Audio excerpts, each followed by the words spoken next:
Cher grand-môme, ces temps-ci, tu me demandes souvent de t'aider à télécharger des partitions. Ça me fait plaisir. Ça me permet d'accéder à une petite partie de ton intimité. Parce qu'autrement, tu restes très secrète avec ton piano. T'es comme moi. Moi aussi, je suis très secret. Je suis touché que tu me fasses confiance. Pendant que je fais mes recherches, je fais jouer la chanson. J'essaie d'entendre ce qui te touche dans les paroles ou la musique. Elles parlent toutes de deuil, d'anges, des proches qu'on a perdus. Les chansons font penser à maman, à grand-pop. Je t'imagine à ton clavier, seul dans ton petit appartement. Et je me vois, moi, à mon clavier, seul dans mon petit appartement. On se ressemble plus qu'on pense. Tous les deux nés sous le signe du taureau. On reste secret dans nos petits appartements. On est têtus, on n'est pas très émotif. Quand on veut quelque chose, on s'arrange pour l'obtenir, puis quand on se donne un défi, on le réalise.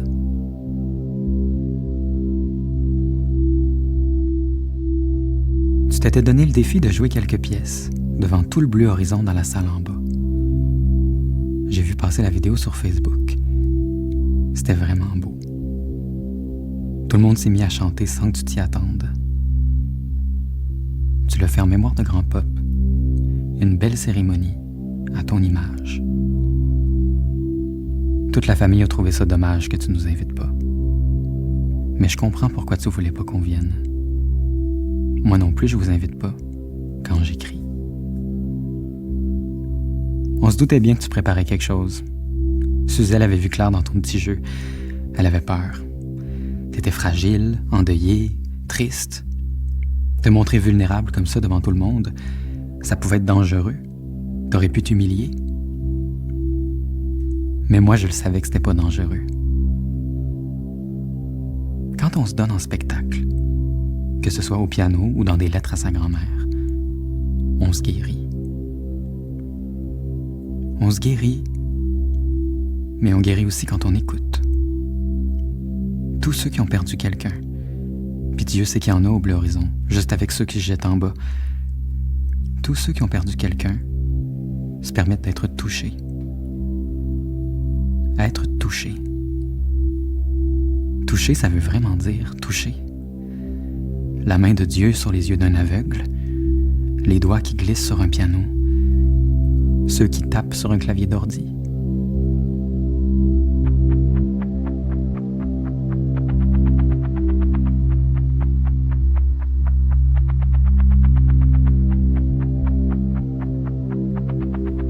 Quand j'ai demandé à Dieu de réaliser un miracle en guérissant notre famille, il m'a envoyé un livre intitulé « Réparer le monde ».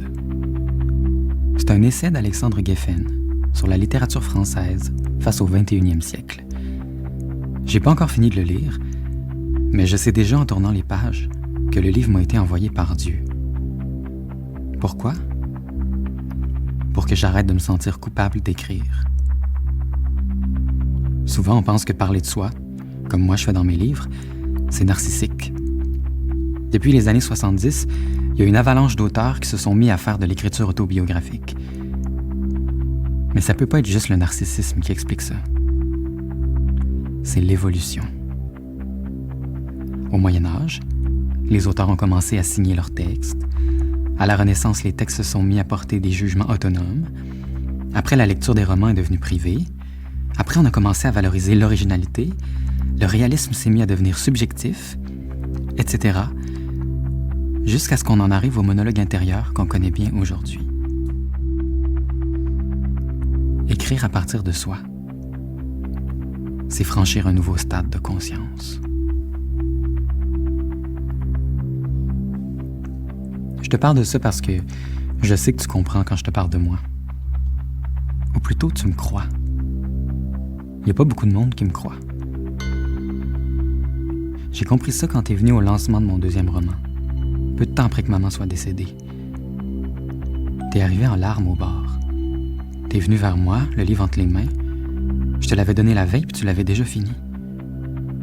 Je t'ai tiré une chaise à côté de moi pour que tu t'assoies. J'étais sûr que t'allais tomber. Tu tenais le livre puis tu disais « C'est terrible ». Suzelle avait essayé de te rassurer en te disant que c'était pas tout vrai. Elle voulait t'expliquer qu'un roman, c'est pas toute la vérité. C'est mélangé, vrai, pas vrai.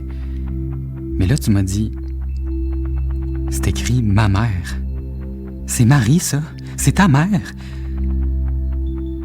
J'ai haussé les épaules puis j'ai soupiré. J'étais pas capable de dire non. T'as dit « Il y a des affaires là-dedans. J'ai trouvé ça effrayant. » Puis après, tu m'as dit que t'étais fière de moi. Que tu trouvais que c'était le fun pour Marie, même si c'était épouvantable.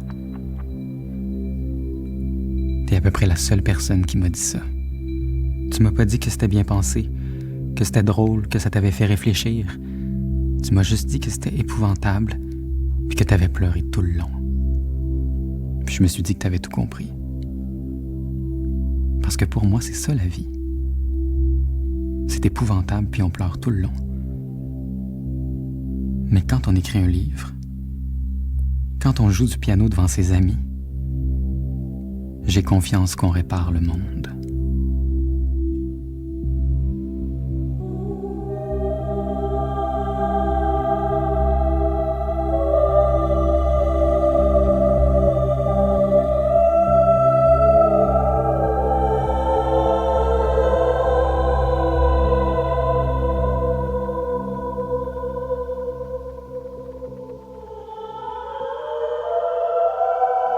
Après t'avoir écrit ça, je me sentais tellement rempli que je me suis mis à écrire à mon correspondant suicidaire.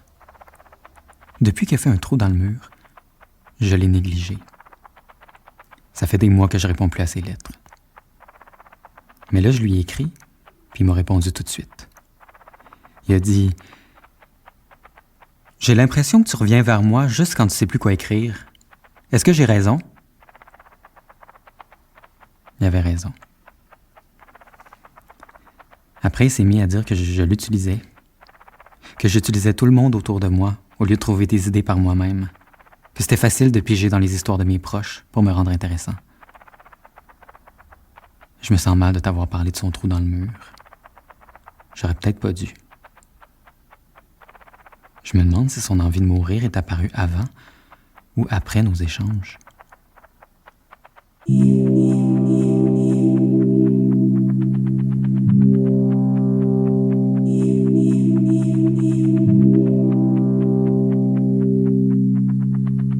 Ma nouvelle correspondante, c'est toi.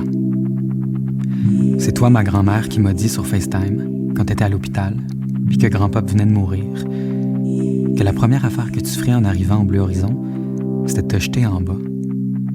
Que tu pouvais pas t'imaginer te retrouver là toute seule, sans visite, jamais pour faire ton deuil. Que t'as pas demandé à être toute seule. Que pourquoi tout le monde autour de toi partait sauf toi.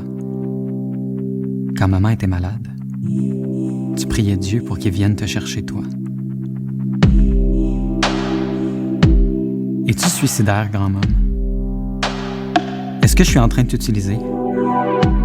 Est-ce que je suis trop rough? Est-ce que tu me crois quand je te dis que je t'aime? Parce que je t'aime vraiment. Antoine.